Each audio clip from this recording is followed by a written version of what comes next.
أهلا بيكم في بودكاست كربون. معاكم أحمد رجب. اهلا بيكم في حلقه جديده من بودكاست كربون. بودكاست كربون طبعا بيهتم بكل ما يخص الاويل اند جاز اندستري والبتروكيميكال اندستري، كل ما يخص هذه الصناعه. طبعا النهارده احنا حابين نتكلم في موضوع جديد شويه بس بيهمنا كلنا، وهو موضوع الموارد البشريه او الاتش ار. النهارده هناخدكم كده في رحله مع واحده من اساتذتنا، واحده من الاكسبرتس في مجال الاتش ار، استاذه مها الهرميز. استاذه مها ما شاء الله خبره اكتر من 15 سنه في الاتش ار.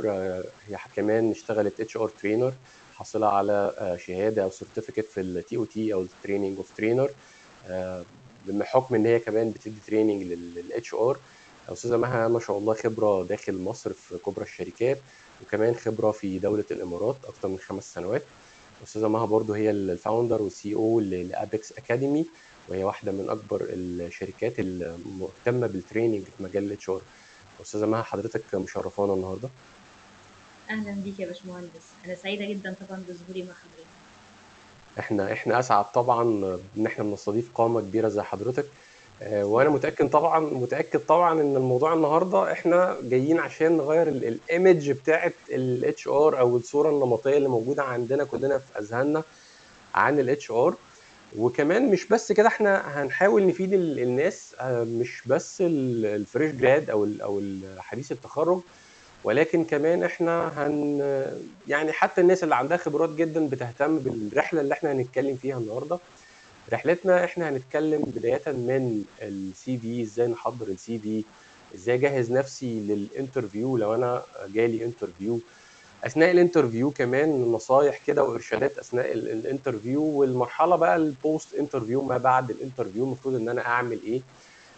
الحاجات دي مش بس للفريش جراد مهمه والحديث التخرج، ولكن كمان للناس الخبرات. في اخطاء احنا لازلنا بنقع فيها بعد 16 و17 و20 سنه، لسه في اخطاء كتيره بنقع فيها.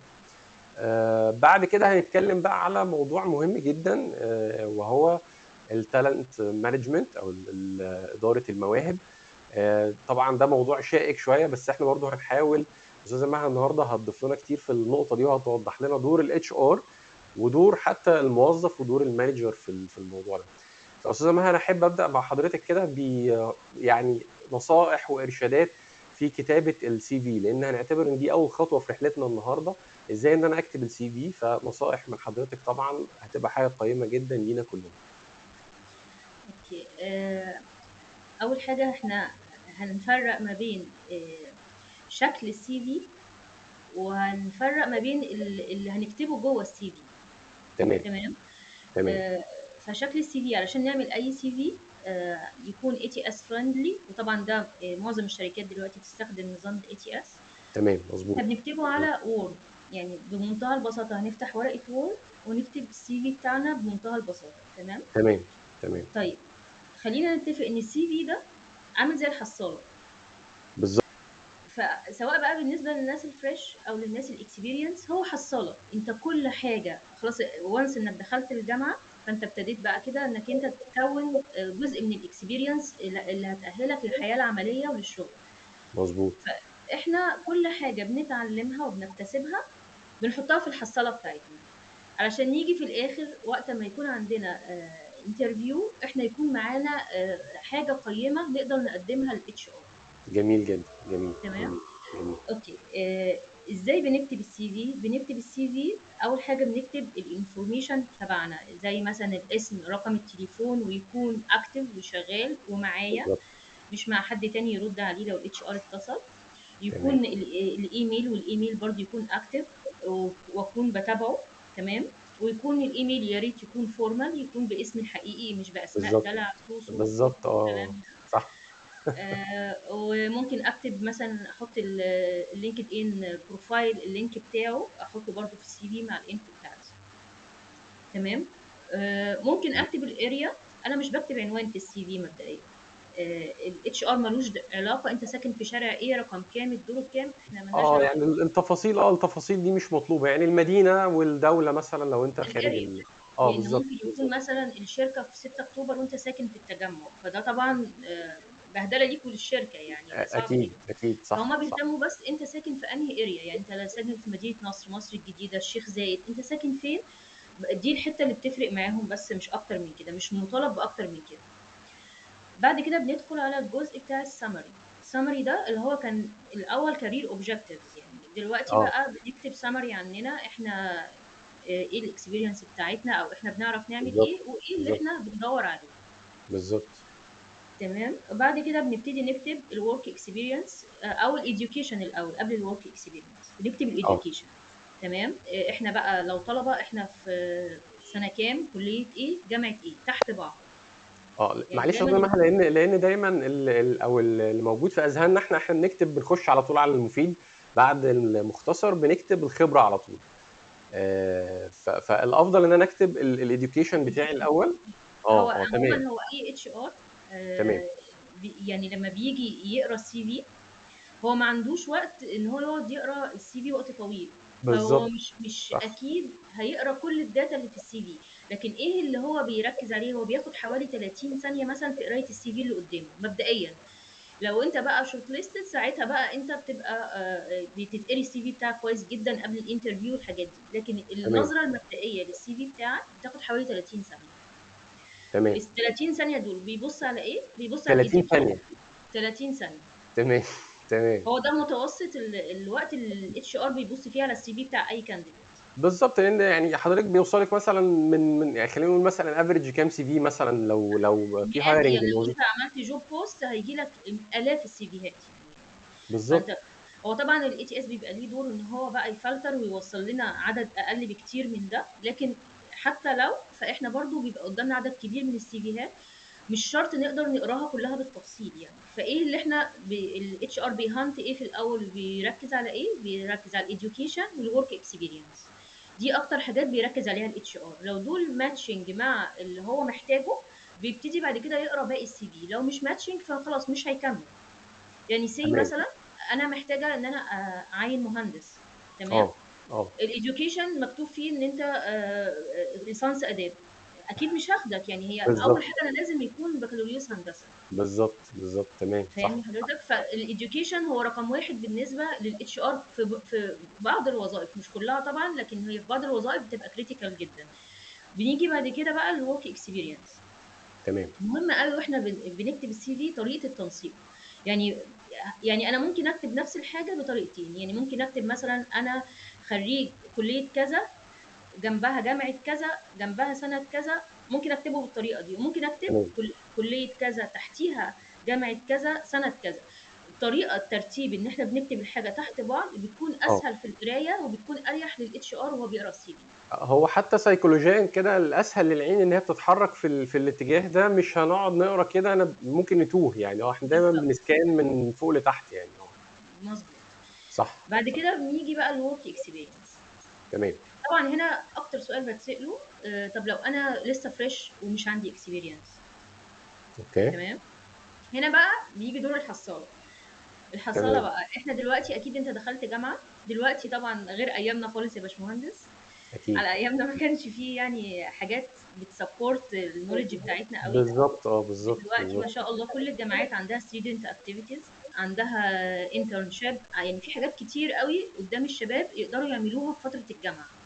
تمام. اكيد اكيد. ومن مصلحتهم ان هم يستغلوا فتره الجامعه ان هم يعملوا الحاجات دي، لان دي بتضيف لهم لما يكونوا بيدوروا على شغل وهم فريش. اوكي، يعني يكتب لو اخد اي انترنشيب في اي شركه، بيكتب هو الانترنشيب دي هو اولا وكده. لازم يعمل ستودنت اكتيفيتي، ده لازم لازم. طبعا طبعا. لازم يعمل، هيدخل انترنشيب. الكورسز مهمه جدا. واسمح لي هنا هايلايت حاجه مهمه قوي قوي، نصيحه اخويه للشباب الصغير من اختكم الكبيره. يا جماعه صدقوني، انتوا بتزودوا فرصكم بنسبه 60 70% لما بتكون اللغه عندكم كويسه. هي اكيد. ما بقتش اوبشنال، هي ما بقتش حاجه اختياريه. لا بالظبط خلاص يعني. وعشان نقول ان انت اصلا حد مميز، فانت حتى لو كنت شاطر قوي في الانجليش، فده مش انت كده برضو لسه ستيل مش مميز. انت تبتدي نقول عليك مميز لما يكون معاك لغه تانية كمان جنب الانجليش. انت كده ابتديت تميز نفسك.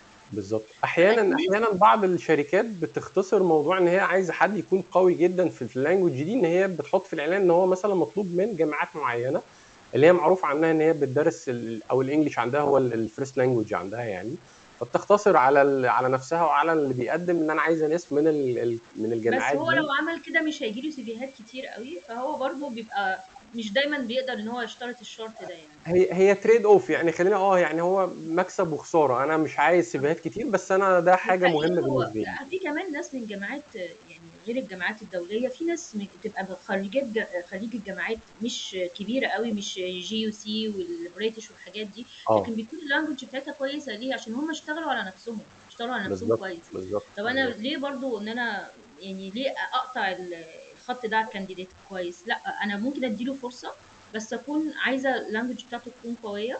فانت ككانديديت انت بتزود فرصتك بنسبه 60 70% لما بيكون امم عندك لغه قويه. وهنتكلم تمام هنا عن المينيمم خالص، ان الانجليش بتاعك يكون قوي جدا، ده المينيمم. تبتدي انك تبقى مميز عن غيرك من اللي متقدمين للوظيفه من ساعه ما يكون انت عندك لغه تانية جنب الانجليش. بالظبط تمام. بالظبط بالظبط. فيا ريت الشباب ياخدوا بالهم قوي قوي ويستغلوا فتره الجامعه ان هم ياخدوا كورسات لغه ويقووا نفسهم في النقطه دي. دي نصيحة يعني مهمة جدا، ونصيحة مهمة لينا احنا حتى كمان دايما طول الوقت يعني مطلوب مننا ان احنا نطور من نفسنا. طيب استاذة مها، يعني خلينا عشان لو احنا سيبنا موضوع السي في ده ممكن نتكلم فيه لحد بكرة شوية، يعني كده الموضوع ضخم شوية. فخلينا نختصر الموضوع ان هو احنا دايما بنقول ان السي في ده هو السفير بتاعك اللي انت بتبعته الاول للشركة دي قبل ما انت تروح الانترفيو. فانت حابب تظهر قبل ما تروح باي مظهر، فاهتم شويه بالسي في زي ما حضرتك قلتي. دي وهنكتب اهم. بالنسبه للناس الفريش بنكتب كل الستودنت اكتيفيتيز، كل الاعمال التطوعيه اللي انت بالظبط عملتها، كل بالظبط الانترنشيب بنكتبها في الاكسبيرينس. ما ينفعش، بالظبط مش هينفع نسيبها فاضيه. بالنسبه بالظبط. للناس الاكسبيرينس فطبعا بنكتب الاكسبيرينس بتاعتنا من الاحدث للاقدم. وتحت كل اكسبيرينس بنكتب بريف صغير عن الديوتيز اللي كنا بنعملها في الجوب دي. مش لازم كل الديوتيز لان ممكن تكون بالظبط كبيره جدا ده حقيقي وده ده هيبقى شيء حقيقي. ممل، فبنكتب بعضها. وبس نصيحه اخيره بقى للناس اللي عندها اكسبيرينس، زي ما اديت نصيحه للناس الفريش. تمام اوكي، الناس اللي عندها اكسبيرينس يا جماعه لما بنيجي نكتب اي اكسبيرينس احنا بندي فاليو للسي في بتاعنا ازاي؟ بان احنا بنحول الاكسبيرينس في الوظيفه دي لارقام. بمعنى ان انا بالظبط مثلا كنت بشتغل اتش ار، فهنا ممكن احول ده لاتشيفمنتس، ان انا اقول ان انا قللت التيرن اوفر مثلا في الشركه من 50% ل 20%، ده انجاز. اذا انا هنا بينت وعملت هايلايت للاتشيفمنتس بتاعتي. السيلز انا والله زودت المبيعات من كذا لكذا. فدايما بالظبط نترجم الاتشيفمنتس بتاعتنا في اللاست اكسبيرينس الارقام، ده بيعلي جدا الفرص. بعد الورك اكسبيرينس هنكتب حقيقي جدا. الكورسز، السيرتيفيكت، اي حاجه تانية بنكتبها بعد كده. وبالشكل ده نكون عملنا السي في بتاعنا. وعايزه اقول حاجه بس ترندي شويه في موضوع السي في، ان اه في حاجه اسمها تيلورد سي في. بمعنى ان انا دلوقتي علشان السي في بتاعي يبقى مقري من الاي تي اس او يبقى اكسبتد من الاي تي اس، امم فانا المفروض ان انا يكون في كي ووردز معينه اللي موجوده في الجوب ديسكريبشن اللي انا بقدم عليه، بتاع الوظيفه اللي بقدم عليها. لما بقرا الجوب ديسكريبشن لو لقيته ماتشز معايا مع الاكسبيرينس والسكيلز بتاعتي، فاوكي اوكي يبقى ده انا كده مؤهله للوظيفه. في الحاله دي بظبط حاجه واحده بس، انا مش بكذب، مش بغير في السكيلز بتاعتي، مش بكتب حاجه مش بالظبط. بعرفها، لكن بظبط الكي ووردز بحيث ان هي تبقى ماتشنج مع الكي ووردز اللي في الجوب ديسكريبشن علشان الاي تي اس يقبل السي في بتاعي. بس لكن لازم يكون الحاجه فعلا موجوده فيا. بالظبط يعني احنا يعني انا دايما بنصح اي حد حاول يعني بلاش التأليف او ان انت ما تبقاش انت في السي في. والنقطة فعلا المهمة زي ما حضرتك قلت كده، الأفضل إن إحنا نبعد شوية عن إن أنا أفضل أكتب كل الداي تو داي أكتيفيتيز أو الداي تو داي ديوتيز اللي أنا بعملها، يعني أظهر أكتر الإمباكت بتاعي زي ما أنت قلت كده لغة بالظبط. أرقام بقى، أنا بعت بكام، كسبت الشركة قد إيه فلوس، عملت مشاريع قد إيه، فيعني هو ده المهم. إنما الداي تو داي بالظبط. أكتيفيتي أوكي يعني المفروض تكتبها بس اختصر ده شوية. اوكي، بس طيب في حاجه يا باشمهندس اسمح لي اقولها، لان برضو اتفضل. عشان نكون قلنا يعني اللي يملي علينا ضميرنا يعني. في اتفضل. اخطاء بس نخلي الناس تاخد بالها منها، ان بلاش نستخدم اي تمبلت، بلاش نستخدم اي ديزاين، بلاش نحط صوره في السي في الا لو طلبت مننا. بالظبط. وبلاش نستخدم الوان. كل الحاجات دي مش بتقري بالاي تي اس. صح صح صح صح. طيب استاذه مها، كده احنا عرفنا السي في، وطيب اوكي جالي الكول ان انا عندي انترفيو. المفروض ان انا في عجاله كده بقى، المفروض ايه البريبريشن اللي انا بعملها لنفسي قبل ما ادخل الانترفيو ده؟ اوكي، اول حاجه ان انا بشوف وهو الاتش ار بيكلمني وبيبلغني، لازم اعرف اراجع معاه البوزيشن اللي انا رايحه عليه، ومين مين اللي هيعمل معايا الانترفيو، هل هو اتش ار بالظبط. انترفيو ولا تكنيكال انترفيو. تمام. بالظبط. بعد كده، بعد ما باخد الداتا وخلاص تمام وانا الوظيفه دي تمام معايا، فابتدي ان انا اعمل سيرش على جوجل على الشركه، بعرف عنها اللي اقدر اعرفه من معلومات. يعني اكيد انا لما هدخل على الويب سايت بتاعهم هلاقي الاباوت، مش ممكن هقدر احفظ الاباوت كله، لكن اكيد. اعرف شويه معلومات عن الشركه، وخصوصا فيما يخص الكارير باث والتريننج اند ديفلوبمنت. هل هم بيهتموا بالنقط دي ولا لا؟ دي حاجه مم. مهمه جدا. هل هم بيحصل لهم اكسباندنج، يعني مع الوقت بيتوسعوا، بالظبط. بيكبروا من نفسهم، ولا هم شركه لا هم ما عندهمش طموح؟ دي بالظبط. حاجات بهتم قوي ان انا اخد بالي منها قبل ما اروح الانترفيو. انا اروح في الانترفيو. دايما معلش انا اسف، بدون مقاطعه لا حضرتك، لا، يعني انا دايما يعني مثلا اخواتنا برضو يعني الفريش جراد او حتى اللي عندهم اكسبيرينس، فيجي مثلا يسالني من زمايلنا يقول لي انا مثلا رايح الشركه دي بس انا قلقان، يعني انا رايح انترفيو مش عارف الشركه دي هيبقى فيها استابيليتي ولا لا. فبقول له طيب يعني ببساطه خالص زي ما حضرتك قلت، انت ممكن تفتح الويب سايت. اي شركه في العالم يعني المفروض ان هي بتبقى بتنشر الفاينانشال ريبورت بتاعها مثلا السنه اللي فاتت واللي قبلها. فانت خش كده بص على الفاينانشال ريبورت بتاعهم، البيهيفير او البرفورمانس بتاعهم عامل ازاي. والله الشركه دي بتكسب وفي ترند سكيلينج ده طالع عندهم، خلاص اوكي الشركه دي بتحقق مكاسب. فانت الى حد ما ستيبل، يعني هم ما عندهمش مثلا تيرن اوفر او ما عندهمش ترمينيشن كتير. لا لقيت مثلا البرفورمانس ده والله الشركه بتخسر سنه بعد سنه، لا يبقى انت كده لازم تقلق شويه من حته الاستابيليتي جوه الشركه دي. دي فحته بوينت. فعلا. في اه. بوينت ثانيه اللي هي ممكن مثلا نلجا لحاجه زي جلاس دور مثلا، بيبقى عليه ريفيوز بالظبط. كتير على الشركات دي، برضو بتساعدنا نعرف شويه عن الشركه من الناس اللي اشتغلت اوريدي في الشركه. بالظبط. بالظبط. طيب احنا كده تقريبا خلاص انا عرفت ايه المطلوب مني ان انا قبل ما اروح برضو احضر الانترفيو ده. من ضمن برضو الحاجات يعني كده النصايح برضو حضرتك كنا اتكلمنا احنا في الموضوع ان انا بعرف مين اللي هيعمل لي الانترفيو زي ما انت ذكرت دلوقتي كده، ولو انا عرفت الاسم، يعني لو عرفت اسم الشخص دي تبقى ميزه كبيره جدا ليا، ان انا اقدر ادخل مثلا اسيرش على الشخص ده على لينكد ان مثلا على بروفيشنال بلاتفورم، وابدا ان انا حتى ممكن اقدر اتواصل معاه او بلاش اتواصل معاه، ان انا هعرف بروفايل اعرف، الشخص ده. احاول اعرف هو شخصيته عامله ازاي، لان كل واحد بالظبط. شخصيته بالظبط. بتبان في البوستس اللي بيعملها على لينكد ان. كلنا عارفين الموضوع ده. بالظبط. شخصيتي بتبان، انا بكتب بوستاتي عامله ازاي، فشخصيتي اكيد. بتبان، فانا بحاول اكيد. افهم الشخصيه اللي انا رايحه اقعد معاها. ده برضو اكيد. بيفرق اكيد. معايا جدا. اكيد. انا هذكر يعني حاجه صغيره كده كانت حصلت معايا شخصيا في واحده من الانترفيوز. فانا اتقال لي اسم اللي هيعمل لي الانترفيو هو كان البلانت مانجر. فانا دخلت سرشت عليه على لينكد ان فلقيت ان هو يعني كل البوستس اللي عنده او كل حتى الاكسبيرينس اللي عنده كلها في البوليمر، على الرغم ان هو شغال في بلانت مش بوليمر خالص. فاول ما بدانا الانترفيو قلت له حضرتك شغال في يعني شغال في البوليمر قبل كده، وخدنا بقى الانترفيو كله مش على البلانت اللي هو شغال فيه، على صناعه البوليمر، وهو كان شغوف جدا واتكلمنا في المشاكل بتاعه الصناعه وكده، كان انترفيو لذيذ جدا. بس طبعا ده دي ذكاء من يعني حضرتك يا باشمهندس. يعني دي نصيحه اي حد انت بتسيرش على اسم الشخص وبتشوف فعلا شخصيته عامله ازاي، ده هيأثر عليك ان انت تقدر زي ما بنقول كده تو بريك ذا ايس في خلال الانترفيو. طيب تمام، احنا كده يعني برضو دي النصايح المهمة، احنا عايزين نروح للموضوع الكبير المهم بالنسبة لنا كلنا، موضوع التالنت مانجمنت. بس قبل ما نروح للموضوع ده، احنا كده خلاص عرفنا اجهز نفسي ازاي قبل ما اروح الانترفيو. طيب اثناء الانترفيو والعصر بقى والاسئله والتوتر والتنشن العالي اللي بيحصل لبعض الناس، حتى لو خبره كبيره احيانا بتحصل، احنا كلنا بشر ومعرضين لده. ازاي بقى اتصرف في خلال الانترفيو؟ يعني انا ايه النصايح، اعمل ايه خلال الانترفيو عشان ابان بصوره كويسه؟ اوكي، هو مبدئيا انا المفروض ان انا بوصل الانترفيو قبل ميعادي مثلا ب 10 دقائق، ربع ساعه ماكسيمم، ما اروحش قبلها بساعه، عشان ده بيعتبر يعني انا كده ما عنديش تايم مانجمنت كويس لنفسي، وفي نفس الوقت مش بحترم وقت الشركه، انا كده بعطلهم. بالظبط. فانا بروح قبلها ب 10 دقائق، ربع ساعه، بروح بمظهر كويس، ومحدش يقول لي المظهر مش مهم، لا المظهر مهم جدا، لان ده بيدي فيرست امبريشن.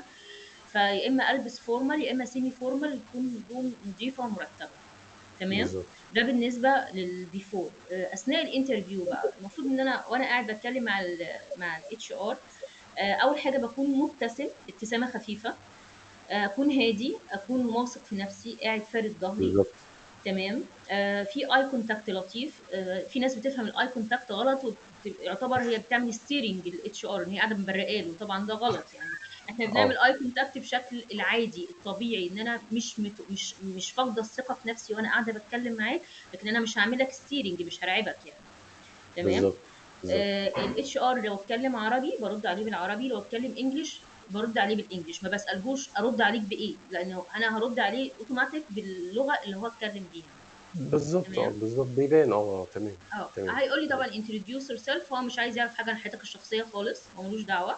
هو اه عايز يعرف يعني اللاست اكسبيرينس بتاعتك انت بقى، عملت ايه بقى في حياتك، اتخرجت من ايه، عملت ايه بعد التخرج، الحاجات دي بقى حياتك العمليه. هو عايز الجانب العملي من حياتك وليس الجانب الشخصي. بالظبط. تمام. بالظبط. اه الاتش ار انترفيو ليه تكنيكس كتير قوي. تمام. في ناس بتستخدم تكنيكس في الاتش ار، ان هو مثلا بيبقى داخل مش محضر، ده بيبقى اتش ار كواليفايد جدا جدا ومتمكن جدا من التولز بتاعته، امم فبيتكلم معاك، بيقعد يتكلم معاك كانكم اصدقاء. بس اه ده فخ، بالظبط. ده حاجه فخ انت بتقع فيه، لان انتوا مش اصدقاء، مش هتكونوا بالظبط. اصدقاء. صح. تمام. هو بيخليك تاخد راحتك قوي وترتاح في الكلام قوي علشان يطلع منك اكبر قدر من المعلومات.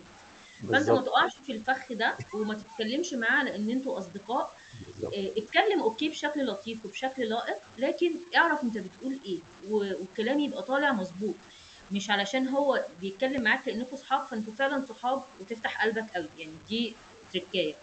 في ناس تانية بتتعامل مثلا ان هي بتبتدي تسالك الاسئله المحفوظه، دي ناس بقى مش متمكنه. تمام. هي مم. حافظه اسئله زي انت شايف نفسك فين بعد 5 سنين، دي طبعا تمام.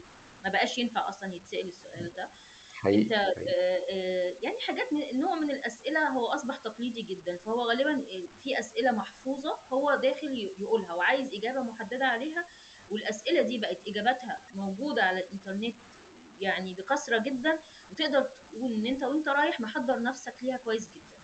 اكيد بيع لي اكيد. القلم ده، انت شايف نفسك فين بعد 5 سنين، ايه نقط اه. قوتك، ايه نقط مم. ضعفك.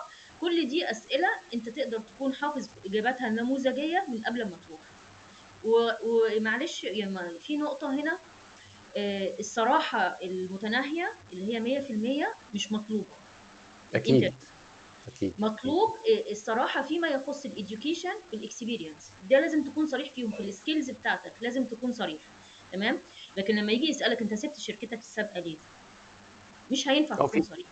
في ناس بقى بتحكي بقى اصل انا والله ضربت مديري يعني اصل ما كانوش بيقبضوا الناس، اصل هم كانوا مثلا. الاداره مش عارفه كانت بتعمل ايه، اصل في حاجات بتتقال هي ما ينفعش تتقال ليه، لان هي اكيد. تعتبر اسرار شركه. مش عشان مطلوب منك تكون كذاب، المطلوب انك انت دي اسرار شركه انت اشتغلت فيها واتمنتك عليها، فالمفروض ان دي ما حقيقي تطلعش بره. حقيقي. هو السؤال في حد تمام. ذاته فخ. هو السؤال في هو حد فخ ذاته. طبعا. طبعا. يعني هو سؤال ايثيكال شويه، سؤال اخلاقي. هل انت فعلا واحد انا اصل الشركه كان فيها وعملوا بيعملوا؟ لا يعني انت مش مطلوب منك ان انت ففي بتقول. الحالة دي لو أنا كان عندي مشكلة مع الإدارة السابقة بقول والله أنا ما كنتش مثلا، كان في عندي حاجة إدارية، خلاص هو الاتش ار هيفهم بدون اي تفسيرات بدون اي طرح لتفاصيل الشركه السابقه. يا اما بالظبط. هقول ان انا والله يعني انا بدور ان انا اطور من نفسي اكتر، وانا حاسس ان المجال عندكم هيكون اكبر في ان انا اطور من نفسي، بس لازم قبل ما تقول كده تكون متاكد ان الشركه دي فعلا عندها كارير باث كويس وعندها تريننج اند ديفلوبمنت كويس. بالظبط. بالظبط. طيب استاذ مها كده، يعني احنا عشان برضو فعلا المواضيع دي احنا لو هنفضل نسرح فيها كده وهنسأل هنتكلم كتير جدا، لان هي المعلومات فيها كتير والتريكس فعلا فيها كتيرة جدا، وكلنا بنقع فيها مهما عدى علينا من انترفيوز او سنين خبرة يعني. طيب خلينا بقى نتكلم في النقطة اللي بعد كده، او في الستيب اللي بعد كده ما بعد الانترفيو. خلاص انا عملت انترفيو، خلاص روحت البيت عندي، والمفروض بقى ان انا اعمل ايه؟ لان دايما برضو في نقطة مهمة. بعض الناس وبالذات برضو الفريش جراد ان هو بيبدا يقلق بقى، طب انا اكلمهم، طب هتعينوني امتى، طب محدش رد عليا. دي من ناحيه الامبلوي نفسه او الكانديديت نفسه. من ناحيه ثانيه المفروض الاتش ار يعمل ايه بعد الانترفيو. فبرضه حابين نسمع من حضرتك وجهتين النظر او الاثنين بيتصرفوا ازاي يعني. اوكي. طبعا هو في نهايه الانترفيو طبعا هو المفروض ان الاتش ار بيسالني، بس عايزه اقول ملحوظه ان مش دايما يا جماعه الاسئله اللي بتتسال من الاتش ار بيكون ليها اجابه محدده هو مستنيها. مش دايما، هو اوقات كتير بيسالك اسئله عشان هو عايز يشوفك انت بتفكر ازاي. بس اوكي. مش حتى لو انت مش عندك اجابه لسؤال وحاسس ان اجابه ده ايه السؤال ده يعني ايه الهدف منه، او انا مش عارف ما عنديش اجابه دي، وده بالظبط. بيحصل. بس انت لازم تفكر وتكون ذكي وتعرف ازاي ممكن توصل لحل السؤال اللي هو طرحه. فهو امم. عايز يشوفك انت بتعرف تفكر ولا لا، مش عايز يشوفك انت عارف الاجابه، وممكن يكون السؤال اصلا ملهوش اجابه محدده اساسا عنه. هو عايز يشوفك بس طريقه تفكيرك ايه. دي اول حاجه. تاني حاجه في نهايه الانترفيو، فانت لو قدرت تاخد الكونتاكت نمبر تبعه او طريقه ان انت تعرف الريزلت بتاعت الانترفيو، دي حاجه هتكون كويسه. طيب لو هو لا يعني ما فيش مثلا ما ادالكش الكونتاكت نمبر او حاجه، فخلاص اوكي، انت بتتابع على الطريقه نفس الطريقه اللي تواصلوا معاك بيها، سواء عن طريق ايميل او عن طريق الكونتاكت نمبر. بتتابع امم. معاهم نتيجه الانترفيو وما تتكسفش، لان بالعكس احنا الكانديديت اللي بيهتم وبيسال على نتيجه الانترفيو بيبقى بالنسبه لنا حد كين اكتر على الشغل من اللي خلاص بيعمل انترفيو ويمشي وما يسالش تاني. فما يعني تتكسفش. حتى يعني ده بيدي انطباع كويس حتى لو انا مش بيبان ان انا شخص زنان مثلا او ان لا انا. بالعكس. اه. هما في ناس بتفتكر ان لا انا مش هزن، لا شكلي هيبقى وحش، لا خالص اطلاقا، بالعكس ده بيضيف ليك مش بيقلل منك. تمام. تمام. تمام. طيب هو المفروض بقى من ناحيه الاتش ار ان الاتش ار بالظبط. امم. البروفيشنال المحترم المفروض دايما بيدي فيدباك للناس اللي عملت معاه الانترفيو، سواء الفيدباك ده ان هو اكسبتد او مش اكسبتد. ويا سلام بقى لو هو حد بروفيشنال قوي، فاحنا هنا بقى يعني ندي كمان ادفايس ان مثلا انت لو انت اترفضت فانت محتاج تشتغل على كذا وكذا وكذا، دي حاجات عندك محتاج تشتغل فيها. وحقيقه في كانديديتس كانوا بيطلبوا مني ادفايس، حتى لو انا مثلا اديت الفيدباك واعتذرت ان هو مش اكسبتد، في ناس كانوا بيطلبوا مني الادفايس، لو سمحتي قولي لنا ايه المشاكل اللي عندي عشان اقدر اشتغل عليها. فانت من نفسك لو اديت للناس ادفايس وتقول لهم خد بالك من كذا او اشتغل على كذا، دي حاجه هتكون جميله جدا، والناس يعني هتحبك وهتحترمك، يعني اللي عملوا معاك الانترفيو هيحبوك وهيحترموك. اكيد. اكيد اكيد اكيد اعتقد هي دي اصلا يعني هي دي الوظيفه الاساسيه للهيومن ريسورسز او الاتش ار. ان هو بيديفلوب الناس وان هو بيعرفهم زي ما بنقول كده نقط القوه والضعف عندهم، حتى لو هو مش هيشتغل معايا في نفس الشركه. انما خلينا نقول ان الواجب بيحتم عليك انك تعمل ده، حتى لو شخص هو لمجرد كانديت جه عمل انترفيو ومشي.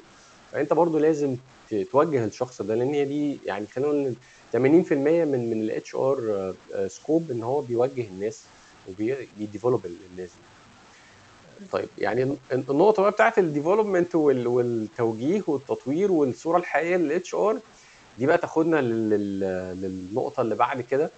وهي دي اصلا اللي خلينا نقول الكور بوينت بتاعت الانترفيو النهارده او البودكاست النهارده.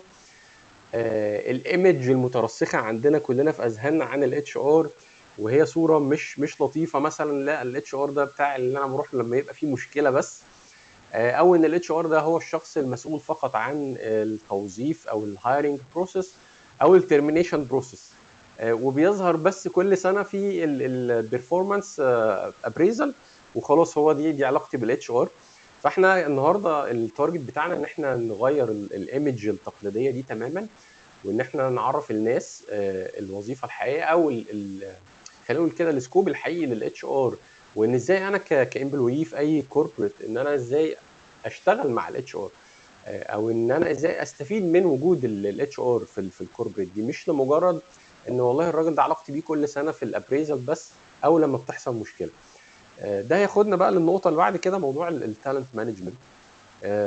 وانا كنت بكلم حضرتك يعني ان احنا مؤخرا بقى الموضوع التالنت ريتنشن بقى تشالنجينج جدا. الموضوع ما بقاش سهل زي الاول. الناس ما بقتش بتحب تقعد فترات طويله في الشركات يعني، او في نفس الوظيفه فتره طويله. كمان بقى في التشالنج الجديد، حتى كنا لسه بنتكلم برضو في موضوع الجين زي او الجنريشن زي، الشباب لسه اللي في سن صغير شويه، مواليد ما بعد ال 2000، ان هم يعني they are targeting الفلكسبيليتي بطريقه كبيره جدا. هو عايز فلكسبيليتي في كل حاجه، عايز فليكسبل اورز، عايز يشتغل من البيت، عايز زي ما كنا بنتكلم كده I'm not in the mood، انا مش في المود النهارده، فانا ما تطلبش مني اي تاسكس. ف كمان هو بيزهق بسرعه، والريتنشن بتاعه قليل جدا، التيرن اوفر سريع قوي بتاعهم. في مجالات طبعا انا من حكم مش بس في الاويل اند جاز والبتروكيميكال اندستري، ولكن كمان في التك والفinتك والحته بتاعه البيزنس كمان، التيرن اوفر بتاعهم رهيب.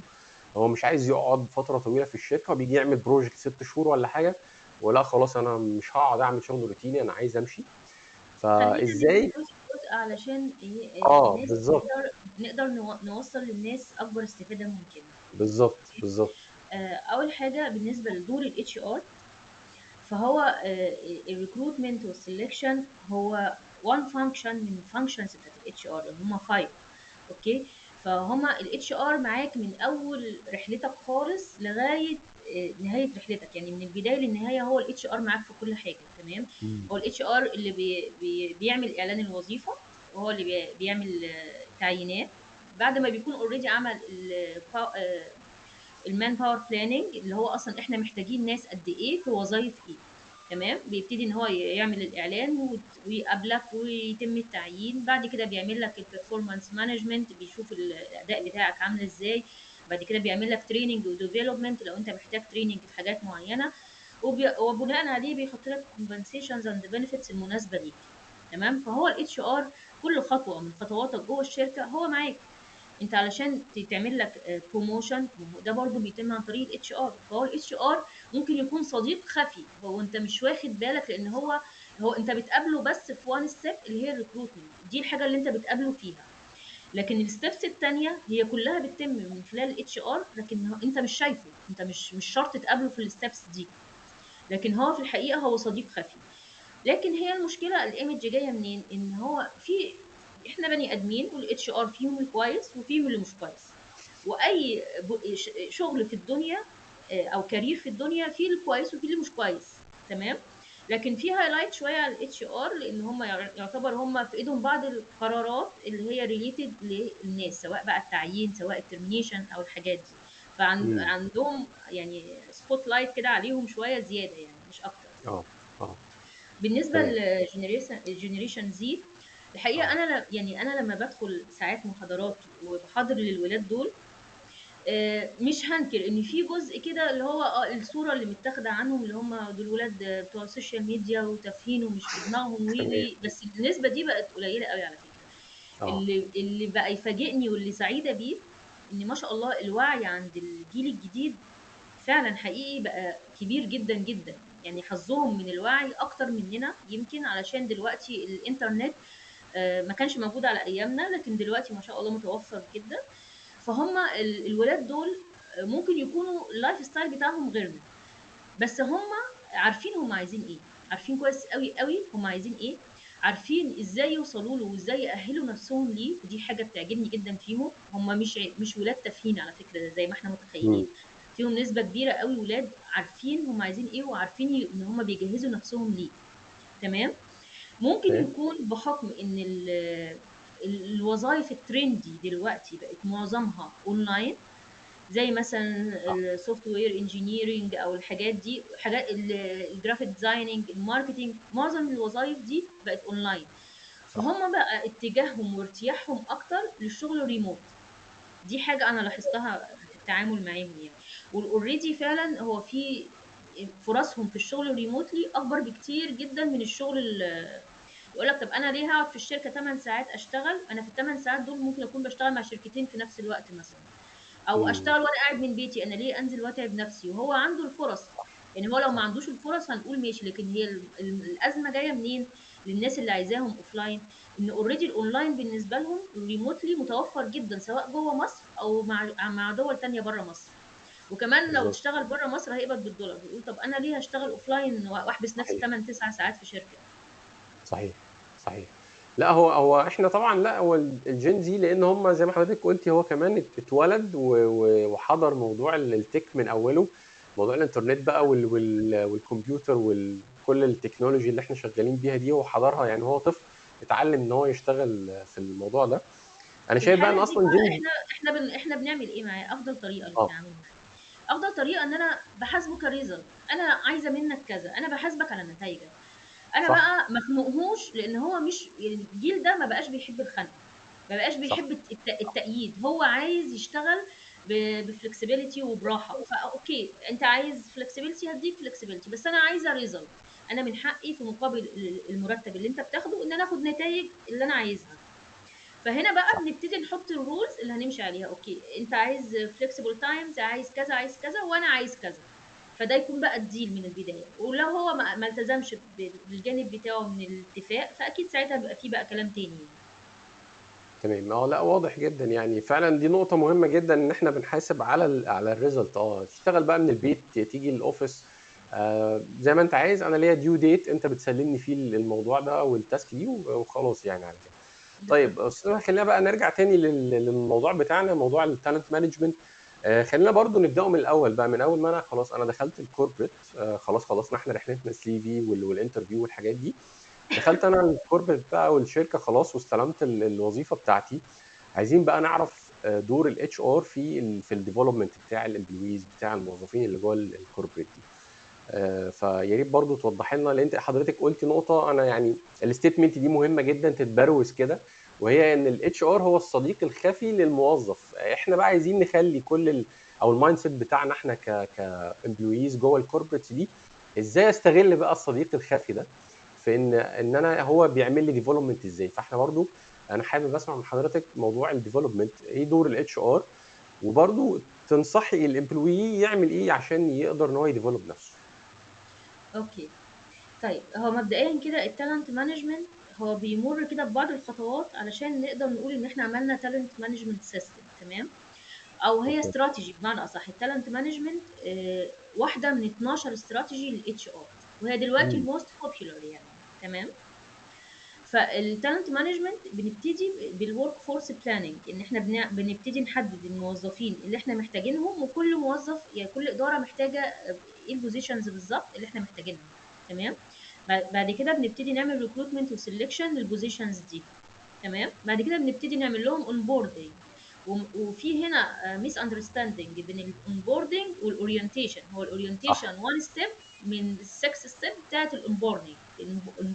تمام. صح صح. بعد كده بنبتدي نعمل لهم بيرفورمانس مانجمنت، ونعمل لهم تقييم ونشوف اللي محتاج تريننج محتاجه في ايه ولمده قد ايه، ومين محتاج كوتشنج، كل واحد محتاج ايه. تمام. ده في البدايه خالص، يعني في بدايه لا التعيين زي انا ما بنقول بتكلم يعني. على البروسيس بشكل عام، انا لسه ما دخلتش في اه الديتيلز. طيب تمام تمام. يعني دي واضح واضح. البروسيس بتاعت التالنت مانجمنت. اوكي بعد كده اوكي. بنعمل تريننج وديفلوبمنت وسكسيشن بلاننج كمان لبعض الناس اللي احنا عايزين نأهلهم ان هم يكونوا سكند لاين. تمام. تمام. بعد كده بنبتدي نحط compensations and benefits بناء على البرفورمانس مانجمنت اللي احنا عملناه. مظبوط. وبعد كده بنبتدي نحدد الكريتيكال سكيلز جاب مم. اناليسيز، اللي هي فين الجاب اناليسيز عندي. احدد الجابس اللي انا محتاج اعمل لها ان انا املاها. يعني انا محتاج دلوقتي ان انا ايه السكند لاين او البوزيشنز اللي انا محتاج ان انا اجهزها تكون سكند لاين. تمام. اوكي اوكي وهنا مفهوم. بنيجي لحاجه اسمها كريتيكال بوزيشنز، ان في بوزيشنز عندي لازم طول الوقت اكون مهتم بيها واكون شغال عليها، ما تبقاش فاضيه، تكون جاهزه عندي. عشان دي ما ينفعش مثلا الواحد يمشي فيكون البوزيشن ده فاضي. فلازم يكون عندي بلان بي وسكند لاين من الموظفين اللي انا اجهزهم احطهم في البوزيشن. طب ازاي بحددها؟ بحددها ان انا حسب الشركه نشاطها ايه، او ده مصنع او المنظمه عموما او المؤسسه دي نشاطها ايه. يعني مثلا لو الترينر في مصنع، هل هو يعتبر كريتيكال، ولا الترينر في مثلا شركه تريننج؟ لا اكيد اكيد. الترينر في شركه تريننج، صح بالظبط. صح. فحسب نشاط الشركه انا ببتدي ان انا احدد الكريتيكال بوزيشنز بتاعتي او الكي امم بوزيشنز اللي انا لازم اكون مركز عليها اكتر. ان انا طبعا انا باخد بالي من كله، بس في حاجات ما ينفعش تتساب فاضيه، فلازم دي اكون مجهز لها سكند لاين. يعني هي دي خلينا نقول هي دي الكي رول او الكي بوزيشن بتاعه الشركه زي ما حضرتك قلت كده، هو دي الوظيفه المهمه المتناسقه مع الشركه بتعمله او السكوب بتاع الشركه نفسه. بالظبط كده. اه اه اه فدي كده بشكل عام دي الستبس بتاعه التالنت مانجمنت. تمام. انا اسمح لي استعين بمثل كده علشان الناس تفهم طبعا. ايه دور التالنت مانجمنت، ولان في كمان ناس فاكره ان التالنت مانجمنت هو البرفورمانس مانجمنت. حقيقه لا. اه بالظبط. اه. لا، البرفورمانس مانجمنت ازاي بقيم الموظفين. مهم. تمام. لكن التالنت مانجمنت لا، انا ازاي بدير الكفاءات اللي عندي. انا عندي كفاءات معينه، فانا ازاي بديرها من اول بقى ما بتدخل الشركه لغايه نهايه رحلتها معانا، وطول ما هي معانا في الشركه انا ازاي بدير وبطور الكفاءات دي. فهو مم. هنا الفرق ما بين ده وده. تمام. تمام. علشان نفهم اكتر التالنت مانجمنت هقول لحضرتك على ستوري صغيره كده. كان في مدرب لرياضه الجودو في اليابان. اوكي. اوكي. المدرب ده راح الاولمبياد وحصد اكتر من ميداليه ذهبيه، يعني حصل على عدد كويس جدا من الميداليات. الفكر التقليدي بتاع الناس ان هي المدرب ده لما يرجع بلده هيحصل ايه؟ طبعا يعني يستقبلوه بالورود اكيد يعني. لا بقى، هو كده كده استقبلوه بالورود، بس اه يعني انا اقصد في الكارير باث بتاعه. لا خلاص هو المفروض ان هو يبقى بروموتد، يعني خلاص ان الراجل حقق اتشيفمنت قويه جدا هي شود بي بروموتد يعني. هم اوكي، هم استقبلوه وحيوه طبعا وبالورود وكل حاجه، وبعد كده اوكي. مشوه. اوكي ازاي بقى ليه طيب؟ ليه بقى؟ ليه؟ لان اه. هو لازم يدي فرصه للجيل اللي بعده. هي دي الفكره، هذا بقى هنا التالنت مانجمنت. ان انا لازم يكون عندي دايما جيل تاني جاهز علشان الشركه عندي ما تقعش. لو ما عنديش سكند لاين جاهز ومعتمده بس على كفاءات مهما كانت الكفاءات قويه، انا كده ممكن الشركه تقع لو الكفاءات دي اختفت لاي سبب. اوكي. دي نقطة مهمة جدا فعلا، يعني احنا ممكن يكون برضو الكالتشر عندنا مش بتستوعب القصة دي شوية، بالذات في موضوع الشركات. يعني احنا عندنا دايما يقول لك لا خلاص هو الراجل ده خبرة بقاله فترة كبيرة فهيفضل في البوزيشن ده قاعد فيه، لان انا خايف اجيب حد تاني فالشغل يحصل له او يتأثر او يحصل والله وارد ان ديستربنس. انا اخليه لو حابب اخليه، بس لازم اكون وانا وهو موجود معايا لازم اكون مجهز سكند لاين، ما اكونش معتمد عليه بالظبط اعتماد كلي. بالظبط بالظبط بالظبط بالظبط. هو ده بقى ياخدنا للنقطة برضو التانية، موضوع التالنت ريتنشن بقى. لان انا مثلا زي ما حضرتك قلت كده، انت دلوقتي هو ده شخص حقق انجاز زي المثال اللي حضرتك ذكرتيه، مثال كويس جدا. شخص حقق انجاز كبير جدا ولما رجع اليابان فقالوا له خلاص احنا عايزين ندي فرصه للسكند لاين. مم. فطيب لو دلوقتي بقى السكند لاين ده مش لاقي الفرصه دي، احنا بقى عايزين نتكلم هنا على موضوع التالنت ريتنشن. يعني انا ازاي بعمل تالنت ريتنشن للناس؟ لان زي ما قلنا في الاول كده احنا التيرن اوفر سريع جدا بتاع الناس دلوقتي. الناس بتقعد 2 ييرز 3 ييرز 3 سنين بالكتير في اي شركه، وعايز يمشي بيدور على فرص تانية طبعا، سالاريز اعلى، بوزيشن تاني. فاحنا بقى ازاي نعمل التالنت ريتنشن ده؟ لان ده جزء اعتقد من التالنت مانجمنت، فعايزين نتكلم في الجزئيه دي. اوكي. مبدئيا كده، انا على الموظف طول ما هو شايف ان هو موجود في الشركه بيحصل له تطوير، بيحصل له بروموشن لو هو يستحقه، بيحصل له ان احنا متابعينه وبنحاول ناخد بايده ان احنا نطوره، هو مش هيسيبني ويمشي. تمام. تمام. ولو حد جه مثلا قال طب انا افرض ان انا عملت تطوير للموظف ده وصرفت عليه مثلا فلوس وعملت مجهود علشان اطور الموظف، وبعد كده سابني امم. ومشي. ده سؤال بيتسأل. احنا صح. ممكن نسأل سؤال تاني بقى. طب لو انت بقى ما عملتش اي تطوير ولا اي تريننج للموظف ولا اهتميت انك انت تعلي الموظف ده، هتكون ايه النتيجة؟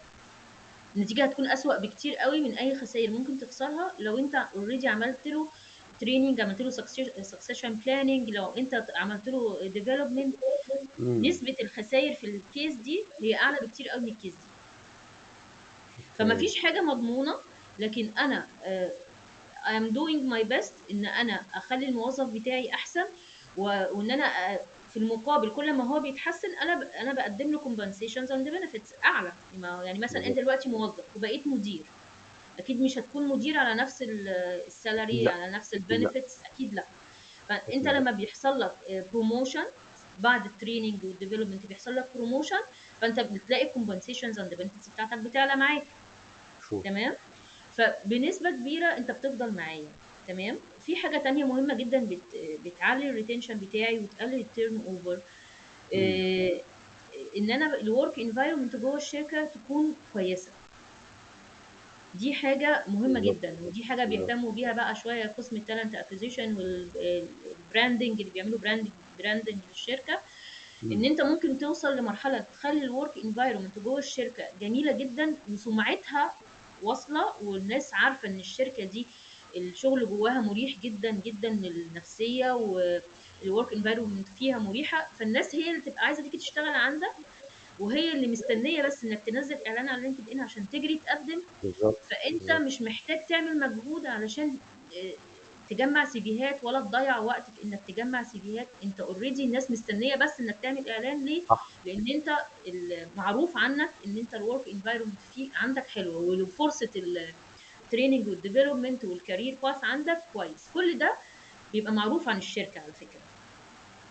انت يعني النقطه بتاعت البراندنج بتاعت الشركه دي مهمه جدا، لدرجه ان في بعض الدول عندها بيعملوا زي مسابقه كده اللي هي البيست ورك انفايرمنت، والشركات بقى بتبدا تخش بتقدم كل الدلائل والبراهين ان انا الورك انفايرمنت عندي هيلثي جدا، وان انا ازاي بطور الناس، ازاي الناس بيحصل لها ديفلوبمنت قوي جدا، وبينزلوا بيحصل لها فيديوز بروموشن. على لينكد ان وعلى اليوتيوب، بالظبط. بينزلوا فيديوز من جوه الشركه، الموظفين وهي بتعمل ايه وبتشتغل ده ازاي، حقيقي. ده والاماكن حقيقي. بتاعه البريك بتاعتهم بتبقى عامله ازاي، مجهزينهم ازاي. كل ده بيعكس الورك انفايرمنت بتاعت الشركه. ده حقيقي. ده حقيقي. هو ده طبعا زي ما حضرتك ذكرتي، هو بيساعد كمان في البراندنج، لان اغلب اصحاب البيزنس او اغلب التوب مانجمنت بيفكر في حته البراندنج بتاعت البرودكت اللي انا بس بعمله، مش بس يعني لا مش بس كده، البراندنج كمان هو زي ما حضرتك قلتي الورك انفايرمنت، وانا سمعتي ازاي جوه الماركت بتاع السوق عشان اقدر وعلشان حتى. كده حاليا الاتش ار بدا ياخد اسم جديد هو اللي بقى شركات كتير بدات تستخدمه دلوقتي، هو people and culture. لان بقى التركيز اكتر على البيبول والكالتشر بتاعت الشركه والورك انفايرمنت، بقى ده التركيز الاكبر لاداره الاتش ار دلوقتي. تمام. طيب احنا بقى عايزين نروح نتكلم في نقطة فيها حساسية شوية كده وممكن تزعل بعض الناس، حضرتك برضو ذكرتيها، وهي نقطة السكسيشن بلان، وان ازاي انا بجهز السكند لاين. حضرتك احنا عايزين نوضح ده اكتر من وجهة برضو نظر الاتش ار، واحنا بنتكلم، انا لما اتكلمت مع حضرتك قبل كده احنا كنا بنتكلم بقى ان في دور احنا غافلين عنه تماما، هو دور الموظف نفسه، اللي هو دايما بيبقى شايف ان هو مظلوم وبيتهم الاتش ار في ان انا مش بترقى، او ان انا ما عنديش سكسيشن بلان، او ان انا عمري ما هيحصل لي اي بروموشن في الشركه دي، في حين ان هو لا ما عملش لنفسه سيلف، زي ما بنقول كده سيلف ايفالويشن. احنا اتكلمنا في النقطه دي، بس حابين يعني نوضحها برضو للناس من وجهتين النظر. حضرتك برضو هتشوفي الاتش ار بيعمل سكسيشن بلان ازاي، وان هو بيجهز السكند لاين، وفي نفس الوقت نصيحه بقى للموظفين نفسهم، المفروض ان هو بيعمل ايه عشان لو هو عنده طموح انه يطلع في المانجيريال ليفل، او ان هو ياخد السكه بتاعه المانجمنت. اوكي، مبدئيا كده اكتر حد مسؤول عن التطوير الموظف هو الموظف نفسه. بالظبط. لان ببساطه محدش هيساعدك لو انت مش عايز تساعد نفسك. صح. صح. متفق حلو. تماما. متفق تماما. تمام. فانت لو انت مهتم انك انت تطور من نفسك وان انت تطلع لقدام، فانت هتلاقي اللي بيساعدك. لكن لو انت مش مهتم بده اصلا، فحتى لو الاتش ار شايف شغله وعامل لك تريننج وعامل لك ديفلوبمنت، يعني يمكن انا قلت ده في لقاء قبل كده، احنا اكتر عقبه بتقابلنا واحنا بنعمل ديفلوبمنت في اي مكان هو البيبول ريزيستنس. الناس صح. نفسها، في ناس مش عايزه اصلا تعمل تريننج وتاخد تريننج، او مش عايزه تعمل بالظبط. ديفلوبمنت، مش عايزه ان احنا نعمل سيستم في الشركه. هم صح. مبسوطين، ويعني بقى لهم سنين شغالين على كده من غير سيستم ومبسوطين، ومش عايزين ان هم يتعمل لهم اي ديفلوبمنت. مم. تمام. فلازم الموظف نفسه يكون هو عنده استعداد وعنده طموح ان هو يطلع لقدام. اوكي صح بالظبط. تمام. متفق تماما يعني بالظبط. فاحنا بقى علشان نقدر نساعد الموظف، هو اوكي يعني احنا هو مش مستنيين يجي يطلب مننا ان احنا نعمل له سكسيشن بلان. لا، احنا اوريدي لازم نكون طول الوقت شغالين على السكسيشن بلان. وعلى فكره السكسيشن بلان هي روح التالنت مانجمنت، يعني هي دي العقل والمخ بتاع التالنت مانجمنت. ايه امم الهدف من التالنت مانجمنت؟ ان انا بجهز سكند لاين دايما عندي جاهز، عشان ما يبقاش في جابس او يحصل عندي دروب في اي وظيفه تطلع، صح وخصوصا لو وظيفه ليها علاقه بالمانجيريال ليفل يعني. صح صح. فانا احنا بجهز دايما سكند لاين. اوكي. انا بس كنت اعلق تعليق بسيط، لان هو فعلا ده اللي تشالنج احنا نشوفه في كتير من الكوربريتس، حتى في الاس ام ايز او اللي هي السمول اند ميديوم انتربرايزز. عندهم مشكله في حته المانجمنت، ان هو دايما مش بيبقى مستعد او مش بيجهز ناس ان هي تطلع للمانجمنت. فوانس انه حصل عنده اي تشينج او اي تيرن اوفر في المانجمنت يبقى بيحصل عنده عنده دروب. دروب. بالظبط. فاحنا كده قلنا السكسيشن بلان ده اول حاجه احنا بنشوف. احنا عندنا بيرفورمانس ابريزل بيتعمل كل سنه للموظفين. اوكي. مهم. يعني انا عندي صحيح. اداره فيها 10 موظفين، تمام. انا عملت لهم اللي هو الانوال ابريزل بتاعهم، بيرفورمانس ابريزل، تمام. مم. فاكيد في مثلا في واحد او اتنين هم اعلى ناس في البيرفورمانس، تمام. فببتدي ان انا بقى ايه دول، انا عندي عايزه اجهز سكند لاين، فببتدي ان انا اركز مع الناس دي، ان انا آه، اتاكد ان هم كواليفايد انف ان انا اجهزهم يدخلوا في المانجيريال ليفل، تمام. طيب، هل من اول بيرفورمانس؟ لا، احنا عندنا حاجه اسمها استمراريه. لازم يكون المحافظ على البيرفورمانس بتاعه لفتره، تمام. يعني مش انا جبت مثلا اكسلنت السنه دي انا عايز اترقى دلوقتي خلاص. مش شرط، بالظبط. لا. اه يعني اه اه ممكن لو انت فضلت محافظ على نفس المستوى بتاعك، بالعكس انت بتشتغل على نفسك، ما انا شايف ده وباين في شغلك. فهنا يبتدي ان لا، انت مؤهل بالفعل انك انت تبقى مدير وتمسك مكان مديرك، تمام. تمام فببتدي تمام ان انا واضح بقى جدا. اجهزه واعمل له سكسيشن بلاننج. وهنا في نقطه، مش كل موظف شاطر هو مدير شاطر. ممكن يكون موظف شاطر نقطه. جدا جدا، بالظبط لكنه يتحط بالظبط. كمدير الدنيا تبوظ. ف ده حقيقي. اه فهنا بقى ببتدي ان انا اعمل له تريننج ليه علاقه بالجزء الاستراتيجيك شويه، ان انت خلاص انت هتبقى في موقع استراتيجيك، وهتبقى بالظبط مدير ومسؤول عن تيم تحتيك. فلازم انت حتى لو موظف شاطر تعرف يعني ايه تبقى مدير، وتعرف يعني ايه تدير تيم. فببتدي ان انا اأهله لده، تمام. بالظبط. يعني التأهيل بيبدأ وهو لسه حتى ما راحش للبوزيشن ده، لأن بعض الأخطاء أو بعض الشركات، أو إحنا برضه عايزين نهايلايت الدروبس اللي بتحصل، ان الشركه بتستنى لما هو يطلع يبقى مانجر، وبعدين ابدا اشوف بقى ايه الجاب اللي موجوده عنده، وابدا اديله بقى مثلا كورسز في التريننج او في الاستراتيجيك مانجمنت او في الاستراتيجيك ثينكينج وات ايفر. بس ده بعد، فده بيبقى افتر افكت هو خلاص يعني. فالمفروض ان ده بيحصل وهو ستيل في البوزيشن بتاعه قبل ما يترقى، صح كده؟ صح كده. اه ولو عملنا غير كده وسبناه لغايه لما بقى مدير، وبعد كده ابتدينا نكتشف الجابس اللي عنده وابتدينا نحلها، فانا كده بضيع على نفسي وقت كبير وبضيع على نفسي كوست. اكيد انا كده يعني انا في غنى عن ده. انا ممكن ان انا لو ابتديت خطواتي في وقتها المظبوط، انا بوفر على نفسي وقت كتير قوي. اكيد فاحنا ممكن اكيد. نعمل ده مع الموظف وهو لسه موظف. نبتدي ان احنا نضيف السكيلز بتاعته، ان انا اعمل له تطوير، وابتدي اهله ان هو يكون مدير من قبل ما يكون مدير. ازاي؟ ان انا ممكن اعمله مثلا behavioral role model. زي ايه؟ زي ان انا اشوف مثلا يخليه يشوف فيديو لمدير مم. بيعمل حاجه غلط، تمام. واخليه هو اوكي. يقول رايه في التصرف ده، ويقول يعني ايه الصح اللي كان المفروض يتعمل. في الحالة دي هو لما يكون مدير وحصل معاه الموقف اللي حصل في الفيديو، هو عمره ما هيكرره، صح؟ صح ممكن بالظبط. عن طريق كيس ستادي، ان انا بعرض عليه مشكلة واقعية حصلت، وبقول له والله حصل كذا كذا، ايه رأيك؟ انت شايف ايه؟ واخليه يشاركني الرأي. فبالتالي لما هيجي يتحط في الموقف هو مش هيكرر نفس الخطأ. في حاجة بالظبط. دلوقتي برضو تريندي قوي، البيزنس جيمز، ان احنا بنلعب العاب معينة بتبقى طبعا معمول لها بلاننج قبلها ومعمول لها اه ديزاين قبلها. ودي حاجة مم. تريندي في الاتش ار عموما، حتى في مجال التريننج. ان احنا بنبتدي ان احنا عن طريق الجيمز بنخليه اثناء ما هو بيلعب ومستمتع ازاي ياخد قرارات، اوكي. ونصحح له لو هو بياخد قرارات غلط، تمام.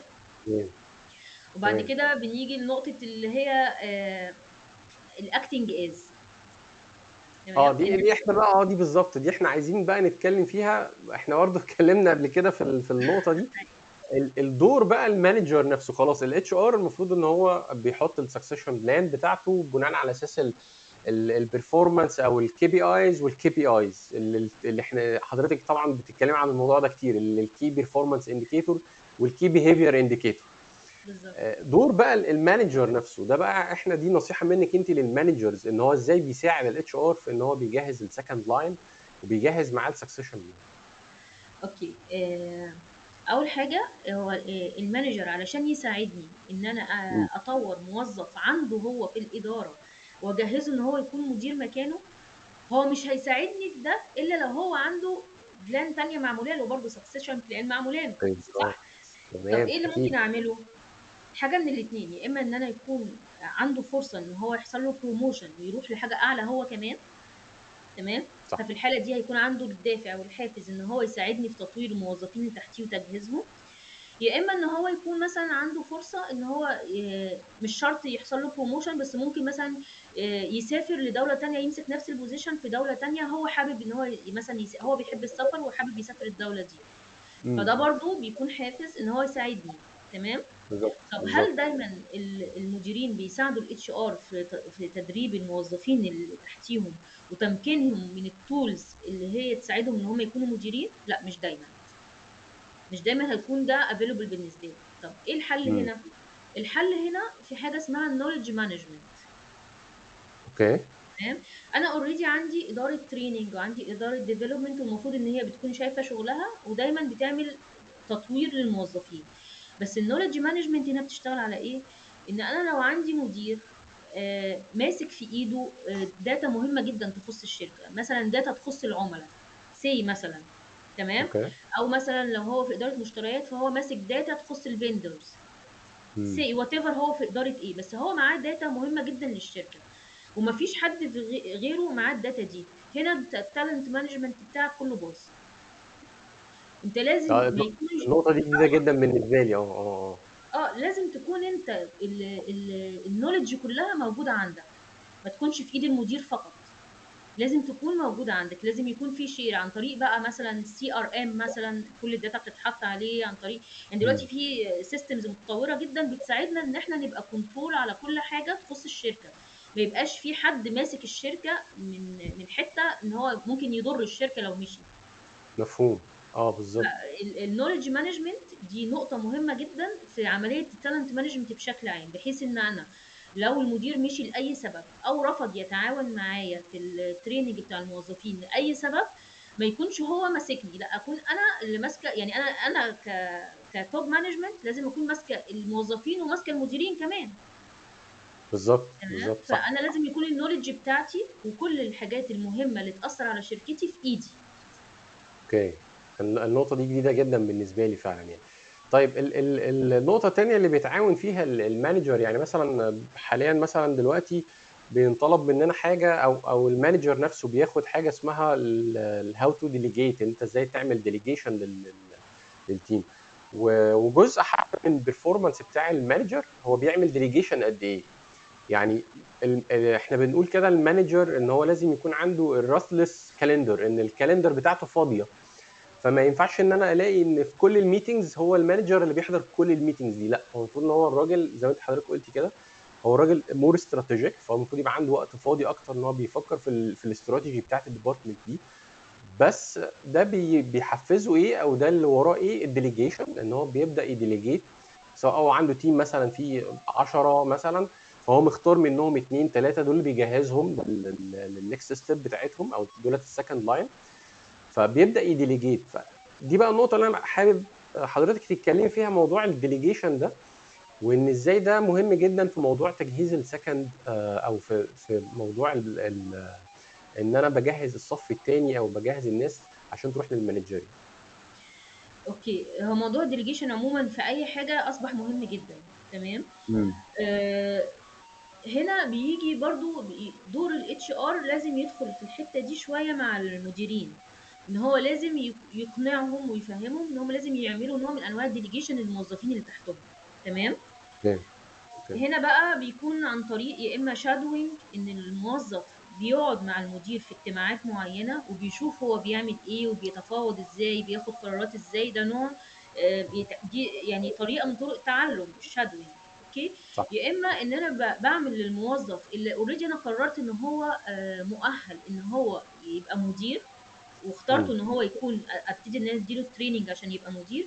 الموظف ده ممكن اعمل له حاجه اسمها اكتنج از بمعنى ان هو هيتعامل كانه مدير بالظبط. تمام. سواء مثلا ممكن اوديه على نفس البوزيشن اللي انا عايزه ارقيه لي، بس مثلا في فرع تاني في دوله تانية، فمش لازم يكون قاعد مع مديره في نفس المكان بيعمل نفس بالظبط. اللي هو بيعمله، لان دي صعبه على اه. المدير برضو مش تقبلها. فانا ممكن ان انا اوديه في مكان تاني بس يقوم بنفس المهام بتاعه المدير بالظبط، كنوع من انواع التدريب ليه ان هو يقوم بالمهام دي، واتاكد ان هو بيقوم بيها بشكل جيد. طيب الاكتنج از، هل انا مثلا اخلي الموظف عندي يعمل لي اكتنج از لمده سنه؟ ما انا كده بستغله، لان انا بديله صح. ريسبونسابيلتي زياده قوي، وبطلب منه مهام اكتر من المفروض يعملها، بنفس ومش وانا مش السالري. اه. بنفس السالري. فانا كده صح. يعتبر انا بستغله. صح. فهو هنا علشان احنا نكون فير بنعمل ايه؟ احنا بنعمله مثلا بنتفق معاه ان هو هيشتغل اكتنج از لمده من 3 ل 6 شهور ماكسيموم، ودي اوكي. فتره كافيه قوي ان انا اقيمه اذا كان هو ناجح في دوره كمدير ولا لا. تمام. طب هو تمام. تمام واثبت ان هو آه، يعني قد المسؤوليه وهو فعلا هيبقى مدير ناجح وكل الحاجات اللي المفروض يعملها قام بيها بشكل جيد. في اوكي. الحاله دي انا بثبته بقى، بعمل له بروموشن حقيقي وبثبته، والكومبنسيشنز اند بنفيتس بتاعته بتختلف وبتعلى. امم. بس بتعلى كمان باثر رجعي، هو بيبتدي ان هو من يوم ما اه. اتعمل له اكتنج از اوكي. بيبتدي يستفيد، تمام. فبياخدها باثر تمام. رجعي. تمام. فهي انا اوكي. هنا ما ظلمتوش ولا استغليته، انا اتاكدت ان هو قد الدور ده وقد ويستاهل البروموشن، وفي نفس الوقت انا ما استغلتهوش ولا خليته يعمل حاجه من غير ما اديله المقابل بتاعها. اما لو اوكي. هو اثبت ان هو مش كواليفايد انف، وان هو لما بدا يعمل اكتنج از هو مش مدير شاطر ومش هيكون مدير شاطر، في الحاله دي انا بخليه على نفس بيرجع موظف عادي على نفس الليفل بتاعه، تمام. وابتدي تاني اشتغل معاه تريننج وديفلوبمنت تاني. اوكي. طبعا موضوع الديليجيشن زي ما احنا قلنا كده، هو المانجر هو نفسه كمان المفروض يتعلم ان هو هاو تو ديليجيت، لان احيانا بيبقى الديليجيشن او محدود قوي في نقطه ان هو ايه، روح احضر مكاني في الميتنج ده، او مثلا في مثلا حد جاي يزور الشركه فانت احضر انت مكاني. انما الديليجيشن كمان بيكون في الاثوريتي، صح كده؟ يعني انا بديله حتى كمان جزء من الريسبونسابيلتي وبديله جزء من الاثوريتي، ان الموظف ده يقدر ياخد الديسيشن ده. لو اتحط في موقف معين بديله هو الحريه ان انت خد الديسيشن ده. اعتقد ده برضو مهم في الجزء بتاع السكسيشن بلان للموظفين. ما هي الديليجيشن درجات. في اه. بقى انت يعني بتديله ديليجيشن وبتعمله تفويض ان هو يحضر مكانك بس القرار قرارك، ولا انت بتديله تفويض ان اوكي. هو يحضر مكانك بس هو صاحب القرار وهو يتحمل المسؤوليه. انت بتديله انهي نوع من انواع الديليجيشن بالظبط؟ بس المفروض او الصح ان احنا بنبتدي نعملها بالتدريج، يعني هو مش امبارح موظف النهارده هياخد قرار مثلا مهم جدا بيمس الشركه يعني، اكيد اكيد لا. لا. اكيد لا. ببتدي ان اه. انا اعمل له يعني بالتدريج، ممكن ياخد قرارات صغيره ما بتاثرش على الشركه بشكل قوي لو قرار طلع خطا، وببتدي بعد كده واحده واحده اديله اثوريتي اكتر ان هو ياخد بالظبط. قرارات اهم في قرارات اهم وهكذا. يعني بالظبط. كل ما انا يعني انا اعتبر بختبره كده او بشوف هو بياخد قرارات صح ولا غلط. فانا كل ما بختبره بلاقي ان هو بياخد قراراته بتكون سليمه وفي مصلحه الشركه، فببتدي ان انا اخد مم. الثقه ان انا اديله اوثوريتي اكبر وباور اكبر ان هو ياخد قرارات في حاجات اهم. تمام. تمام. واضح، واضح جدا، واضح جدا يا استاذ مهدي. طيب هو برضو بالنسبه لموضوع الديليجيشن، ان انا حابب بس احط نقطه كده، ان في شركات حاليا دلوقتي اللي في بوزيشن مانجيريال مثلا، وهو بيابلاي عايز ياخد اجازه بقى، الاجازه السنويه بتاعته، انه عنده سيكشن كده ان هو لازم يحط ديليجيت ليه او يعمل ديليجيشن لحد من التيم عنده، والا الاجازه كلها او الريكوست بتاع الاجازه مش بيمشي، لازم يختار حد. يعني الموضوع بقى اوبليجيشن على المانجر ان هو لازم يعمل ديليجيشن لحد من التيم قبل حتى ما يطلع الاجازه دي. ودي حاجه اه. جميله جدا بصراحه يعني. يعني انا شايف ان دي حاجه ادفانسد جدا، ان هو اجبار حتى للمانجر ان خلاص انت جزء من حياتك ان انت يبقى فيه ديليجيشن. حتى كمان جزء من البرفورمانس ايفالويشن لبعض المانجرز، او يعني للميد مانجمنت وللتوب مانجمنت، انت بتعمل ديليجيشن قد ايه؟ يعني ككي بي اي ليه هو انت عملت ديليجيشن قد ايه، وعملت سكسيشن او عملت بتجهز الناس اللي عندك. طبعا احنا مثلا على سبيل المثال بيحطوا مثلا حاجه كده، هل انت شايف التيم ممبر ده ينفع مانجر؟ لا ده مثلا اكتر في التكنيكال لادر او في الجزء التكنيكال، فانت بتحدد الناس دي. فده جزء حتى من تقييم المانجر يعني. طيب احنا بقى عايزين نروح للطرف الثالث في المعادله الصعبه دي، وهو الموظف بقى. انا دلوقتي انا كراجل امبلوي انا عايز او بتطلع ان انا اروح في المانجيريال بوزيشن. تمام. خلاص الاتش ار هو بيجهز السكسيشن بلان، المانجر بيساعد الاتش ار في ان هو خلاص بيعد او بيؤهل هذا الموظف ان هو ده السكند لاين، النكست ستيب بتاعته ان هو يطلع للمانجمنت. الموظف بقى المفروض بيعمل ايه؟ يعني زي ما برضو انا هرجع تاني للجمله دي، ستيتمنت قويه جدا ان الاتش ار هو الصديق الخفي للموظف. انت بقى كشخص شغال في الشركه دي الاتش ار كويس يا باشمهندس. لا هو احنا النهارده احنا جايين نغير الايمج دايما بتاعت ان الاتش ار هو الفيلن او الشرير في الفيلم يعني. انا دايما بقول يعني احنا بنقول اللي المفروض يتعمل، الصح اللي المفروض يتعمل. مش كل اكيد الناس اكيد. بتطبقه، بس احنا بنقول الصح او الدور الصحيح للاتش ار. احنا نتمنى ان هو يكون يعني بيطبق في كل الشركات، وعشان كده احنا استضفنا حضرتك ان يعني النموذج ده هو ده اللي خلينا نقول كده البرفكشن او النموذج المثالي اللي احنا عايزين بنطمح له انه يبقى موجود في كل نتمنى الشركات. نتمنى. نتمنى دايما.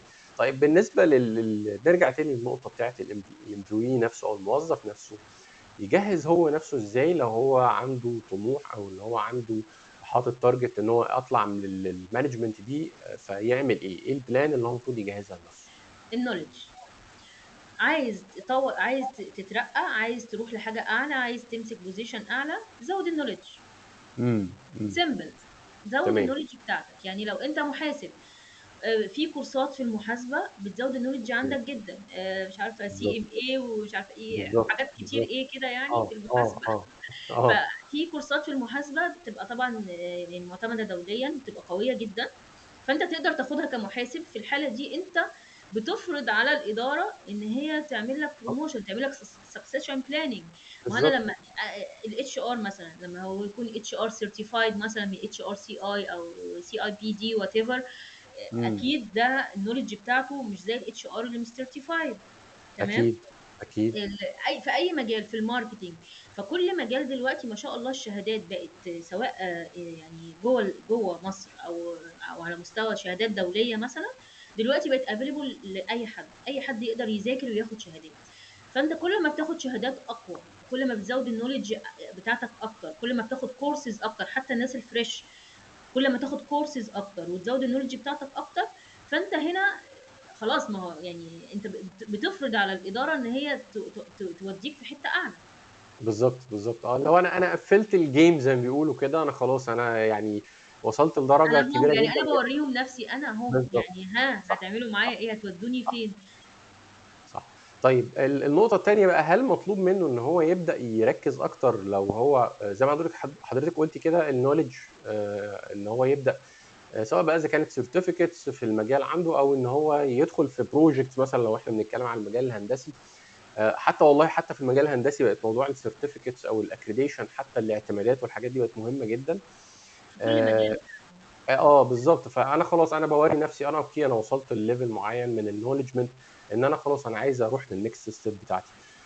فهل برضو من الجزء من النولج، لان هو طالع للمانجيريال ليفل، هل جزء من النولج دي انه يبدا ياخد كورسز مثلا او تريننج في المانجمنت او في الليدرشيب؟ ما هو احنا قلنا ان احنا واحنا بنعمله سكسيشن بلاننج احنا اوريدي بنديله تريننج ان هو يبقى اوكي مانجر. لان مش اوكي. كل موظف شاطر مانجر شاطر. فاحنا تمام. لازم احنا ده حتى دور الشركه. يعني هو وانس ان هو النولج بتاعته قويه، اشتغل على نفسه، بيطور في النولج، امم. بيستجيب معانا في اي تريننج احنا بنعمله.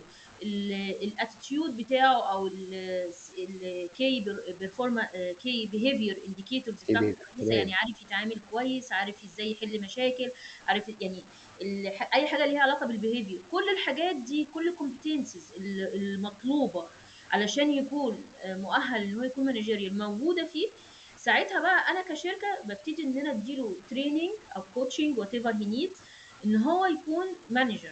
لان احنا اتفقنا ان المانجر ده لازم يكون عنده حته استراتيجيك، فلازم انا بالظبط. مش بتبقى عند الموظف، يعني مش كل موظف يبقى عنده الحته الاستراتيجيك دي. صح عشان انت صح. تبقى مدير انا لازم انا اعلمها لك ولازم ادربك عليها. فده هنا اكيد. دوري، بس انت دورك فين؟ انت دورك انك انت تزود النولج بتاعتك وانك انت الكومبتنسز المطلوبه، لان كل بوزيشن ليه كومبتنسز معينه محطوطه. الاو دي بيكون حاططها على فكره، التالنت مانجمنت ريليتد قوي للاو دي. بالظبط تمام. بالظبط فالاو بالظبط. دي بيكون حاطط كومبتنسز لكل وظيفه في الشركه مهما كانت صغيره او كبيره.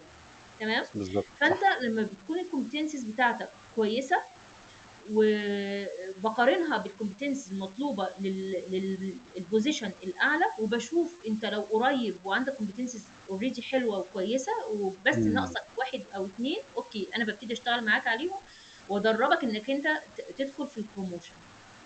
انت حضرتك بقى قلتي النقطه برضو انا دايما بشوفها في البوست بتاعت حضرتك والمناقشات دايما اللي ما بيننا، موضوع الكي بي اي او الكي بيهيفير انديكيتور. لان يعني اتمنى ان بقى دي تبقى موجوده في كل الشركات علشان نتلافى ان احنا بنرقي حد البيهيفير بتاعه مش مظبوط شويه، فده يعني ممكن يعمل مشكله كبيره جدا. اغلب الشركات او اغلب الاورجنايزيشن او الكوربريتس ممكن تكون بتركز اكتر على البرفورمانس اكتر من البيهيفير، ولكن اعتقد في حته البروموشن او الناس اللي بتروح للمانجيريال، موضوع البيهيفير ده مهم جدا. صح كده؟ والله يا باشمهندس، رأيي الشخصي يعني ان اه البيهيفير الموجود مهم على كل المستويات. يعني لو انت موظف البيهيفير بتاعك مش كويس، فاكيد انت هتعمل مشاكل في التيم بشكل او باخر، مليون في صح المية. صح. انت هتبوظ لي الانسجام اللي موجود في التيم عندي. تمام. هتبتدي مم. تخلق نوع من انواع المشاكل وات ايفر هي ايه. طب لو انت بقى مانجر والبيهيفير بتاعك مش كويس، هنا بقى النتائج بتكون اسوء. يعني ليه؟ اكيد لان اكيد اكيد المدير اللي مش ناجح هو بيطفش الموظفين اللي تحتيه. اكيد. فالموظفين مشيوا مش طايقين يشتغلوا معاه. طب صح. انا كده بقى عندي تيرن اوفر عالي كده بقى، خسائر من كل النواحي لاي شركه. مم. انت كل ما بتكون المدير اللي عندك ناجح، كل ما بيكون الريتنشن بتاعك اعلى والموظفين حابين يشتغلوا. لان الحقيقه والواقع بيقولوا ان نسبه كبيره من رغبه الموظفين في الاستمراريه في اي شركه هو المدير، ان هم مرتاحين في التعامل مع المدير بتاعهم. فلما مم. انت بتكون مدير ناجح وعارف تدير فريقك بشكل كويس وهم حابين الشغل معاك، ده بيساعدني انا كشركه في ان انا اقلل التيرن اوفر واعلي الريتنشن. فانا بالظبط كده كسبت. تمام. بالظبط بالظبط. وكسبت كمان الناس الكواليفايد، يعني الناس الشاطره، الموظفين الشاطرين. انا كسبت يعني ما خسرتهمش، انا ما سبتهمش يروحوا لمكان تاني بسبب مدير فاشل. مم. طب انا اعرف ازاي المشكله جايه منين؟ لو في عندي ريتنشن قليل او عندي تيرن اوفر عالي، الاكزيت انترفيو بيساعدني جدا. وده دوري كاتش ار برضو، ان انا لما يجي موظف عايز استاذه يمشي. مها، يعني دي مثاليه زياده شويه، موضوع الاكزيت انترفيو ده كده يعني لا ده بيحصل، مثاليه. ده انا بيحصل. عارف بس يعني بنتكلم على يعني حضرتك احنا ليه استضفنا حضرتك؟ علشان هو ده خلينا نقول لحضرتك الستاندرد بتاع الاتش ار اللي المفروض يعملوه. فحضرتك بالنسبه لي دلوقتي الستاندرد، يعني زي ما بنقول كده، هو ده النموذج اللي لازم الاتش ار يعمله فعلا. هو ده، تمام. هو كمان انا يمكن علشان انا ابتديت شغل الاتش ار في دبي، فهو ده اللي انا اتعلمته، هو ده اللي حصل بالظبط. معايا. وانا تمام. وانا اوريدي اتحصل معايا اكزيت انترفيو قبل كده برضو. اكيد فانا بقول لك اكيد. عن الصح اللي المفروض يحصل، وفي شركات كتير في مصر ابتدت تهتم بكل اللي انا بقوله ده حقيقي يعني. فانت لما بتقعد تعمل اكزيت انترفيو لموظف ماشي، بتساله ايه السبب اللي انت ماشي عشانه. تمام. مم. هتلاقي بقى مثلا 3 موظفين 4 موظفين مشوا من نفس الاداره، فبتعمل معاه مع كل واحد فيهم اكزيت انترفيو. لو مثلا كلهم او معظمهم اجتمعوا ان السبب المدير، اذا المشكله في المدير عندك، انت لازم تغير المدير. صح صح. تمام. بالظبط. فالمدير لما بتختاره صح بيفرق معاك جدا في حاجات كتير قوي بقى على مستوى الشركه. تيرن بالظبط. اوفر، والتيرن اوفر ده معناها ان في كوست، معناها ان في تايم، معناها ان في حاجات كتير قوي احنا اكيد بنضيعها. طب ليه؟ اكيد. احنا لو احنا اخترنا مدير صح، احنا هنعلي الريتنشن بتاع الموظفين وهنحافظ على الكفاءات اللي عندنا، وبالتالي ده هيعود عليا انا بالشركه، كشركه يعني بالنفع. انا هرجع تاني للسؤال. انا ليه سالت حضرتك السؤال بتاع الكي بيهيفير انديكيتور، وهل ده مهم للمانجر؟ فحضرتك يعني اجابتك كانت وافيه جدا، لا ده هي مهمه لكل الناس. انا ليه سالت السؤال ده؟ لان دايما مثلا بيبقى فيه مثلا موظف او واحد في التيم، فيبدا بيقول ايه، انا واخد شهادات كتيره جدا، وانا عملت شغل كتير جدا، وانا مثلا معايا سيرتيفيكتس واكريديشن و زي ما احنا قلنا كده، قفل الجيم. بس ما مش بيرقوني. يعني ليه مش بيرقوني؟ ويبدا ان هو شايف ان الغلط دايما يا عند المانجمنت او عند الاتش ار. بينسى جدا او بيتناسى بقى او ايا كان موضوع البيهيفير او الكي بيهيفير انديكيتور. ان انت فعلا ممكن يكون البيهيفير بتاعك في وسط التيم، وانت حاليا تيم ممبر قبل ما تروح للمانجيريال، بيهيفير مش كويس.